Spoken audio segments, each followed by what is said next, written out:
ये देखो फिर से शुरू हो गई। मैं तो परेशान हो गई हूँ इस लड़की से। क्या हुआ माँ, क्यों इतना गुस्सा कर रही हो? गुस्सा न करूँ तो क्या करूँ? हाँ, कब से आवाज लगा रही हूँ लेकिन इन मैडम को एक बार में सुनाई कहाँ देता है। ओहो माँ, आप ही देखो ना, मैंने कितना सुंदर डिजाइन बनाया, बस इसी में ध्यान लगा था मेरा, शायद इसीलिए आपकी आवाज सुनाई नहीं दी होगी। अच्छा बताओ क्या काम है, मैं ये बाद में पूरा कर लूंगी। कुछ काम नहीं, खाने की थाली कब से लगा कर रखी है, अब महारानी को फुर्सत मिल गई हो तो चलकर खा लो। अच्छा खाना खाना है, अब आप शुरू करो, मैं बस 2 मिनट में आऊँ। हाँ हाँ पता है तेरे 2 मिनट। इतना कहकर हिना की माँ सुमित्रा गुस्से में वहाँ से चली गई और फिर खाने की मेज पर। अरे क्या हो गया, इतने गुस्से में क्यों हो भाग्यवान? अब आप ही समझा लीजिए अपनी लाडली को, मेरी तो एक नहीं सुनती। हाँ तो क्या हो गया, तुम पे ही तो गई है। आपको मजाक सूझ रहा है? यहाँ मेरा दिमाग खराब हो रहा है, सारा दिन बस मेहंदी के डिजाइन बनाती रहती है और कोई काम ही नहीं है इसे। इसका मतलब वो सच में तुम पर ही गई है। तुम्हें भी तो मेहंदी लगाने का बड़ा शौक था ना इस उम्र में? हाँ, पर मैं घर का सारा कामकाज निपटाने के बाद ये सब करती थी। अरे ये तो खाना पीना भी छोड़कर बैठी है। सुमित्रा अपने पति सुरेश से हिना की शिकायतें कर ही रही थी कि तभी हिना वहाँ आ गई। क्या बनाया माँ? खुशबू तो बड़ी अच्छी आ रही है। मिल गई तुझे फुर्सत?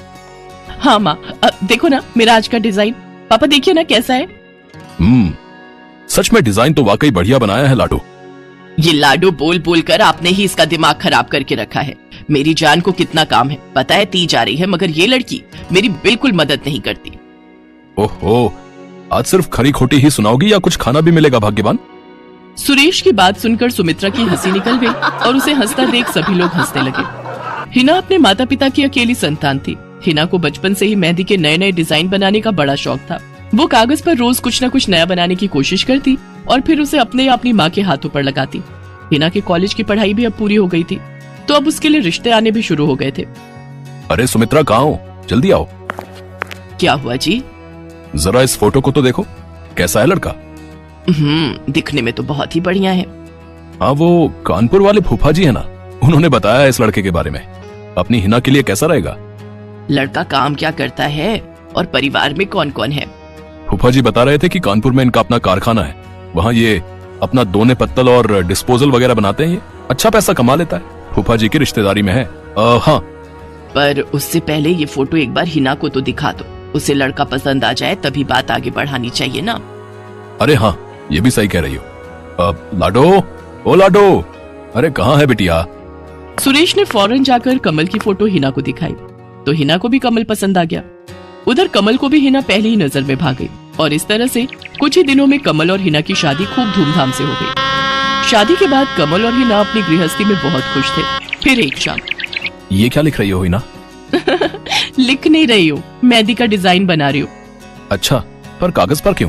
प्रैक्टिस तो रोज ही करनी होती है ना, तो इसीलिए कागज पर डिजाइन बनाती हो। अच्छा, अब जरा दिखाओ तो सही। अरे वाह, ये डिजाइन क्या सच में तुमने बनाया है? हाँ अच्छा है ना, अब मैंने और भी बना कर रखे हैं, रुकिए मैं भी लेकर आती हूँ। हिना ने अपने बनाए सारे डिजाइन्स कमल को दिखाए जो कमल को बहुत पसंद आए और उसने हिना की खूब तारीफ की। सब कुछ अच्छा चल रहा था और ऐसे ही हंसी खुशी दिन बीत रहे थे। लेकिन फिर एक सुबह। हेलो, क्या हुआ राठी जी, इतनी सुबह सुबह फोन क्यों किया? सर आप जल्दी से आ जाइए, गजब हो गया, अपनी फैक्ट्री में आग लग गई है सर, सब कुछ जल गया सर, कुछ भी नहीं बचा सर, जल्दी आ जाइए आप। फोन पर अपने मैनेजर की बात सुनकर कमल के पैरों तले जमीन खिसक गई।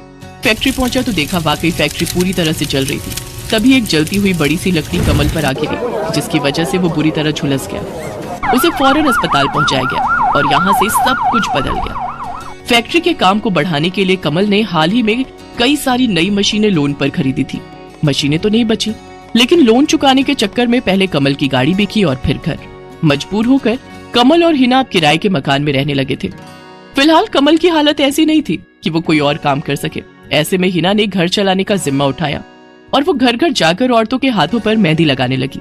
हालांकि इस काम से उसे बहुत कम पैसे ही मिल पा रहे थे, लेकिन हिना फिर भी पूरी मेहनत कर रही थी। क्या से क्या हो गया ना हिना, मैं किसी काम का नहीं रहा, हम बर्बाद हो गए। मैंने कहा था तुम्हें रानी बनाकर रखूंगा, मगर मेरे रहते हुए भी तुम्हें कितना संघर्ष करना पड़ रहा है। ऐसा क्यों कह रहे हैं आप बिल्कुल चिंता मत कीजिए, देखना धीरे धीरे सब ठीक हो जाएगा। हिना चाहती थी कि वो अपना एक पार्लर खोले, लेकिन फिलहाल ये मुमकिन नहीं था। मेहंदी लगाने का काम भी सीजन पर ही मिल पाता था, तो अब दिक्कत खाने पीने की भी होने लगी। ऐसे में हिना ने एक सेठ के घर मेड का काम करना शुरू कर दिया। और फिर एक दिन, सुन, तुझे कोई मेहंदी वाली पता है क्या? क्यों मैडम? अरे वो तीज आ रही है ना, तो मेहंदी लगवानी थी। हाँ, बाहर इतनी गर्मी, अब ऐसे में कौन बाहर जाए, तो घर पर ही आकर कोई लगा दे तो बढ़िया रहेगा। अब हाँ मैडम, मैं बहुत अच्छी मेहंदी लगाती हूँ, आप मुझसे लगवा लो। ना ना ना, अगर खराब कर दी तो? तीज की पार्टी है मेरे यहाँ, मेहंदी तो बढ़िया ही लगवानी है मुझे। मैडम आप बिल्कुल चिंता मत कीजिए, और रुकिए, मैं अभी आपको कागज पर मेहंदी का डिजाइन बनाकर दिखाती हूँ, फिर आगे आप ही तय करना। इतना कहकर हिना ने फौरन एक कागज लिया और कुछ ही देर में उस पर एक बहुत ही सुंदर मेहंदी का डिजाइन बना दिया। और फिर, अरे वाह, ये तो सच में बहुत सुंदर है, बिल्कुल नया और बहुत ही खूबसूरत डिजाइन है। अब तो ये डिजाइन मेरे हाथ पर भी सेम टू सेम लगा देगी ना? हाँ मैडम, आप मुझ पर विश्वास कीजिए, मैं बचपन से ये करती आई हूँ। उस दिन हिना ने पूरे मन से अपनी मालकिन के दोनों हाथों पर मेहंदी लगाई। हिना ने जो डिजाइन बनाया था वो एकदम नया था और सुंदर भी। फिर अगले दिन, नमस्ते साहब, वो आपको कुछ? हाँ हाँ, मैं तुम्हारा ही इंतजार कर रहा था। ये कल शिवानी के हाथों पर तुम ही ने मेहंदी लगाई थी ना? जी साहब, मैंने ही लगाई थी। अब कोई गलती हो गई क्या मुझसे? नहीं नहीं, ऐसी कोई बात नहीं है, बस ये जानना था तुमसे कि मेहंदी का वो डिजाइन कहाँ से देखकर लगाया तुमने? कहीं से नहीं साहब, वो तो मैंने खुद से सोचा था।